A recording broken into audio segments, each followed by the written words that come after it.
Hey guys, happy Monday. We are going to dive into our week 6 packet. So we're going to start with week 6, lesson 1. I'm going to go over 2 problems. We're going to do an addition problem and a subtraction problem using fractions. And I'm going to show you 2 different strategies for each one.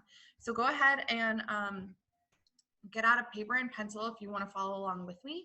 I'm going to share my screen. All right, we're going to start with the addition. So when you're adding 3 different fractions, there are 2 ways that you could do this. So the first way is to just add them all up. So I have 2/5 plus 3/5 plus 1/5 plus 1/5. So I'm going to add my numerators. My denominator just tells me the unit, so I don't need to add it. If I add all of that together, that gets me 6/5. And then once I have 6/5, I can change it to a mixed number. So I can't leave it as an improper fraction. And since I know 5/5 equals 1 whole, 6/5 would equal 1 whole and 1/5. So that's the first way to do it, and that's just adding them all up and then changing it to a mixed number. The second strategy is you can build 1 whole first. So I see that if I add these 2, that will get me 5/5, and that's already 1 whole. So I'm just going to say that equals 1, and then I add on my 1/5. So 1 whole plus 1/5, and that equals 1 and 1/5. Whoa, it's a wonky looking equal sign. But anyways, 1 and 1/5. So those are the 2 different ways that you could add these fractions together. The first way, you just add them all, then change it to a mixed number. Or yes. And then the second way is you first try and make 1 whole and then you add on the rest. Let's take a look at the subtraction. So I have the same subtraction problem twice.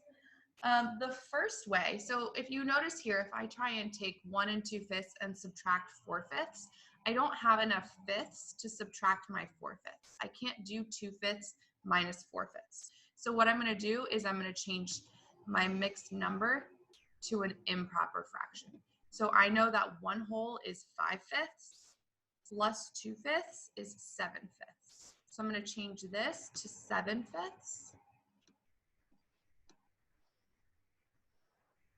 And then I'm going to subtract my 4/5.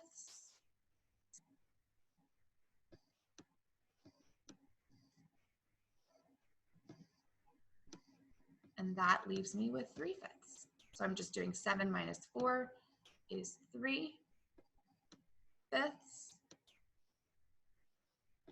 And that's it for this strategy. So all I did was I turned the mixed number into an improper fraction to be able to subtract. So another way to do it would be to decompose the 4/5. And I think you guys probably remember this as the arrow strategy from when we were doing it in class, because I'm trying to get the 1 whole by itself. So I'm going to decompose this into 2/5 and 2/5. Then I have 1 whole.